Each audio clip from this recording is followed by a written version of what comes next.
Doctor धीरज Kaur corona मामलों के जाने माने विशेषज्ञ हैं, कोरोना डेटा रिसर्चर भी हैं। डॉक्टर धीरज, क्या आर वैल्यू का इस तरीके से बढ़ना किसी बड़े खतरे को संकेत दे रहा है?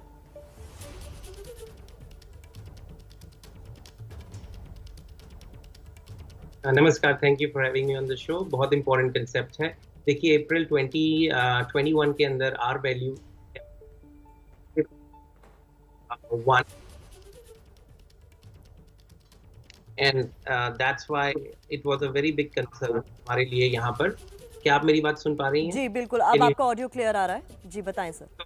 कंसर्न था इंडिया के लिए। डॉक्टर धीरज, मैं चाहूंगी कि एक बार अपना ऑडियो आप चेक करें। ऑडियो आपका ब्रेक कर रहा है सर, और अगर हो सके तो एक बार फिर से आप अपनी बात को शुरू करें।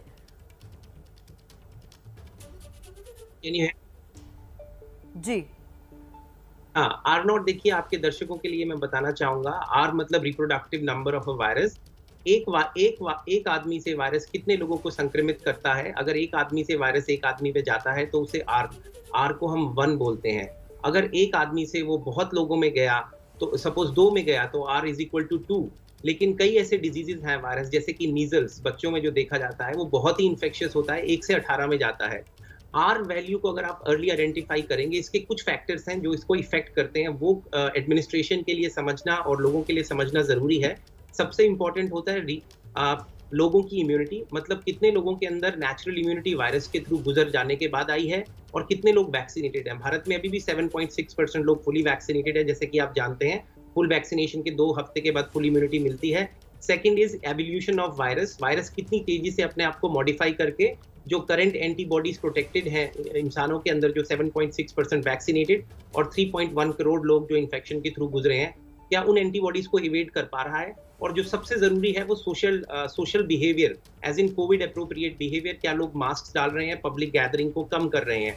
अगर ये सब हम मानक उठा लें और इसको प्रॉपरली हम मैनेज करें, वैक्सीनेशन की स्पीड भी बढ़ाएं, तो इन्फेक्टिविटी की रेट कम हो सकती है। और आर को हम 1 से कम रखना चाहते हैं। Ideally we like to keep it 0.8 और बिलो। तो जैसे ही ये 1 के करीब पहुंचता है, खतरे की घंटी अलार्म बजती है। आर एक बहुत सिग्निफिकेंट नंबर है, रिप्रोडक्टिव नंबर, जो हमें संक्रमण की वेव या लहर जिसको हम बोलते हैं, उसको अर्ली आइडेंटिफाई करने में बहुत हेल्प करता है। एक और चीज है जो बहुत इंपॉर्टेंट फैक्टर है, जो आर से कनेक्टेड नहीं है, average time between the infection. जैसे कि सार्स के अंदर जो कोरोना वायरस का फैमिली था वो 10 दिन था, कोविड के अंदर 5 दिन है, और अब जो नए वेरिएंट्स आ रहे हैं उसमें देखा जा रहा है शायद 1 दिन कम, 4 दिन भी हो जाए। तो वो भी एक कंसर्निंग थिंग है। लेकिन वैक्सीनेशन की स्पीड गवर्नमेंट ऑफ इंडिया ने बहुत अच्छा करके अब बढ़ाई है, तकरीबन 50 लाख डे और 1 करोड़ का टारगेट है, जो बहुत अच्छा है। और पब्लिक भी अब आगे चढ़ के वैक्सीन करवा रही है। हम होप करते हैं कि लोग social appropriate, covid appropriate behaviour measure करते हुए, जब तक पूरी हर्ड इम्यूनिटी ना आ जाए 70%, और वैक्सीनेशन अपने आप को पूरी तरीके से कराएं और प्रॉपर अपनी इम्यूनिटी का ध्यान रखें। वही एक तरीका है इससे बचने का। We have to learn how to live with the virus for some time.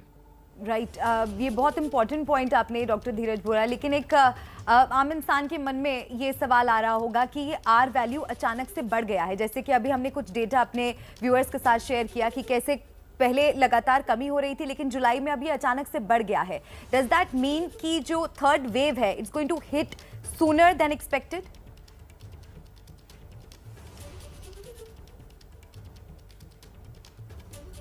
देखिए, थर्ड वेव का हमने जब पहले discussion, I think few months ago भी हमने बताया था, September October is the time frame you are looking for. और अगर आप देखिए तो नंबर्स प्लेटू हो चुके हैं। हर दिन के अगर हम डाटा को एक्यूरेट माने, जो गवर्नमेंट का डाटा है, 40,000 से 36,000 के बीच केस फ्लक्चुएट होते हैं, जो प्लेटू हिट कर चुका है। और आर को भी अगर आप आइडेंटिफाई करें, जो रिप्रोडक्टिव नंबर है वो 1 से नीचे था, अब वापस 1 के करीब पहुंच चुका है। और अगर अब इंपॉर्टेंट मेजर्स नहीं लिए गए तो ये नंबर और पॉजिटिव दिशा में जाएगा और आपको एक वेव की इनिशियल साइंस दिखेंगे। और क्योंकि कोल्ड वेदर आने वाला है अक्टूबर सितंबर में, जब कोल्डनेस होती है और एयर के अंदर मॉइस्चर कम होता है, वायरस वो माइक्रो पार्टिकल से निकल के ज्यादा इन्फेक्शियस हो जाता है, इजीली फ्लोट करता है हवा के अंदर। इसीलिए कोल्ड और ड्राई वेदर में ये इन्फेक्शन ज्यादा स्प्रेड करता है। और दूसरा प्रॉब्लम है, कोल्ड के साथ और सीजनल वायरसेस भी आते हैं जो आपकी इम्यूनिटी कम करते हैं, तो थोड़ा सा ज्यादा कॉम्प्लिकेटेड सिचुएशन बन सकती है। इसीलिए अभी से हमें सावधानी बरतनी बहुत जरूरी है, ताकि हम अपने हेल्थ केयर सिस्टम को भी क्रश से बचाएं और लोगों की हेल्थ भी बचाएं। बहुत शुक्रिया डॉक्टर धीरज कौल हमारे साथ जुड़ने के लिए। नमस्ते भारत पे डॉक्टर धीरज जब भी आते हैं आपको बहुत काम की बातें बता के जाते हैं, तो इनको गांठ बांध लीजिए और याद रखिए कि बिल्कुल आपको कोविड एप्रोप्रिएट बिहेवियर ही अपने रोजमर्रा की जिंदगी में उसे शामिल करना है, क्योंकि तीसरी वेव का खतरा लगातार अब भी बरकरार है।